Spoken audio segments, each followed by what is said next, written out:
प्रभु यीशु मसीह में मेरे प्रिय भाई और बहनों, आप सबका आज के इस दिव्य कृपा की प्रार्थना में मैं हार्दिक स्वागत करता हूँ। हम सब यहाँ परमेश्वर की असीम कृपा और दया को पाने के लिए एकत्र हुए हैं। हम प्रार्थना में प्रभु से अपने जीवन, अपने परिवार, अपने बच्चों और अपनी ज़रूरतों के लिए आशीष मांगेंगे।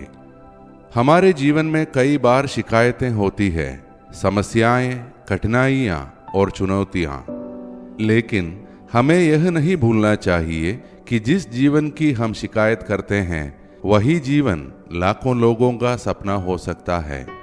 आज सुबह हम जागे हैं जबकि कितनों ने आज अपनी आंखें नहीं खोली। इसलिए सबसे पहले हम परमेश्वर का धन्यवाद करें कि उसने हमें नया जीवन, नई सांस और नया अवसर दिया है। मैं उन सभी का हृदय से आभार करता हूँ जो इस प्रार्थना में प्रतिदिन भाग लेते हैं, आशीष प्राप्त करते हैं और इसे दूसरों के साथ बांटकर उनके जीवन को भी रोशन करते हैं। आइए हम अपनी प्रार्थना प्रभु यीशु के पवित्र लहू द्वारा संरक्षण की प्रार्थना से शुरू करें। हे प्रभु यीशु, मैं तेरे असीम प्रेम में विश्वास करते हुए तेरा पवित्र लहू लेता हूँ और अपने सिर से पांव तक विलेपन करता हूँ। मैं अपने जीवन के लिए तेरे पवित्र लहू द्वारा, तेरे पवित्र क्रूस द्वारा, तेरे पवित्र वचन द्वारा संपूर्ण संरक्षण की मांग करता हूँ। हे प्रभु यीशु, मुझे आज हर पाप, बुराई, प्रलोभन, शैतान के हमले, अंधकार, कष्ट, डर, रोग, महामारी, संदेह, क्रोध, पीति और जो कुछ तेरे राज्य के विरुद्ध है उन सबसे सुरक्षित रख। आमीन। प्रिय भाई और बहनों, आज का हमारा मनन का वचन संत लूकस के सुसमाचार से है, अध्याय 10, पद संज्ञा 13 से 16। धिक्कार तुझे कोराजिन, धिक्कार तुझे बेतसाइदा, जो चमत्कार तुम में किए गए हैं यदि वे तीरूस और सीदोन में किए गए होते तो उन्होंने ना जाने कब से टाट ओढ़कर और भस्म रमाकर पश्चाताप किया होता। इसलिए न्याय के दिन तुम्हारी दशा की अपेक्षा तीरूस और सीदोन की दशा कहीं अधिक सहनीय होगी। और तू कफरनहूम, क्या तू स्वर्ग तक ऊंचा उठाया जाएगा? नहीं, तू अधोलोक तक नीचे गिरा दिया जाएगा। जो तुम्हारी सुनता है वह मेरी सुनता है, और जो तुम्हारा तिरस्कार करता है वह मेरा तिरस्कार करता है। जो मेरा तिरस्कार करता है वह उसका तिरस्कार करता है जिसने मुझे भेजा है। मेरे प्रिय भाई और बहनों, इस पाठ में प्रभु यीशु हमें चेतावनी दे रहे हैं। जिन नगरों में प्रभु ने चमत्कार किए वहां के लोगों ने भी विश्वास नहीं किया। प्रभु यह स्पष्ट करते हैं कि केवल चमत्कार देखना पर्याप्त नहीं है, बल्कि हमें पश्चाताप करना और अपने जीवन को बदलना आवश्यक है। आज हमारे जीवन में भी हम कई बार परमेश्वर की दया और कृपा देखते हैं। हम बीमार होकर भी स्वस्थ हो जाते हैं, कठिन परिस्थितियों से निकल आते हैं, हमें परिवार, भोजन और सुरक्षा मिलती है, लेकिन फिर भी हम कई बार कृतज्ञ नहीं रहते।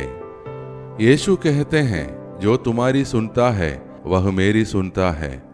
इसका अर्थ यह है कि जब हम प्रभु के संदेशवाहकों, उनके शिष्यों, उनके वचन और उनके सेवकों की बात सुनते हैं तो वास्तव में हम स्वयं यीशु की आवाज सुनते हैं। जब हम उनकी अवहेलना करते हैं तो हम परमेश्वर की अवहेलना करते हैं।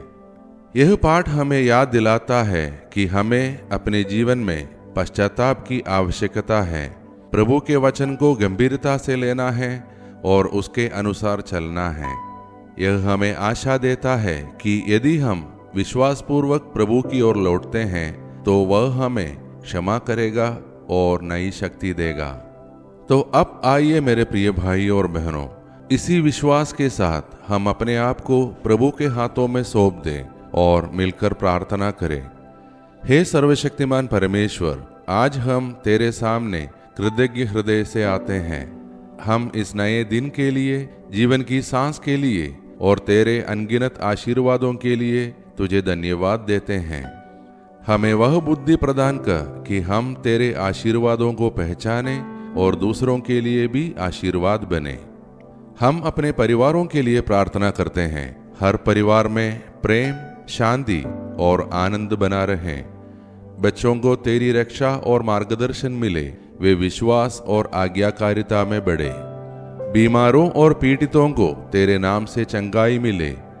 जो लोग बेरोजगार हैं, उन्हें काम के अवसर और गरिमा से जीवन जीने का साधन मिले। जो अकेलेपन, दुख और संकट से जूझ रहे हैं, वे तेरे नाम में शांति और सांत्वना पाए।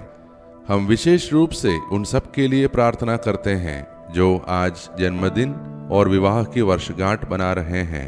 हे प्रभु, उनकी जिंदगी में तेरी कृपा और आनंद भर दे। हमारे शासकों, अधिकारियों और नेताओं के लिए हम विशेष प्रार्थना करते हैं। हे प्रभु, उन्हें सत्य, न्याय और करुणा के मार्ग पर चला।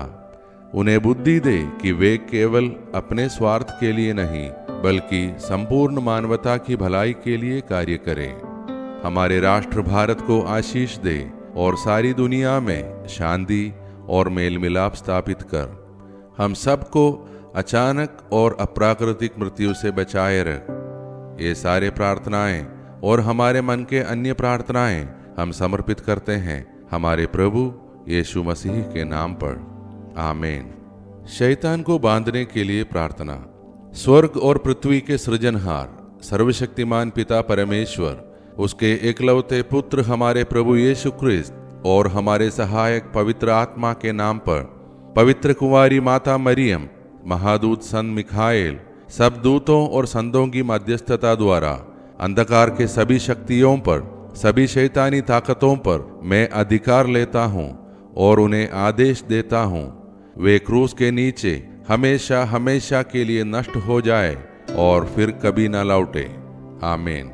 प्रिय भाई और बहनों, आज की यह प्रार्थना हमें सिखाती है कि हमें अपने जीवन को प्रभु के वचनों के अनुसार जीना है।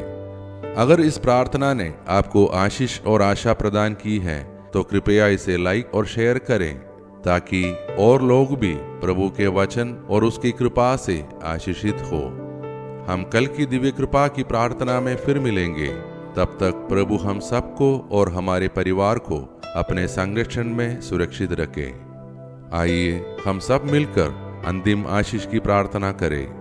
ईश्वर को महिमा, देवदूतों को सम्मान मिले, शैतान को पराजय, पवित्र क्रूस को विजय मिले, विश्व में फैली कलीसिया को प्रतिष्ठा मिले, मृतकों को पुनरुत्थान, पश्चातापियों को स्वीकृति, कैदियों को रिहाई, रोगियों और दुर्बलों को स्वास्थ्य चंगाई मिले, अनाथ तथा विधवाओं को न्याय मिले और विश्व के चारों दिशाओं में क्रिस्त की महती शांति और अनुग्रह की वर्षा हो।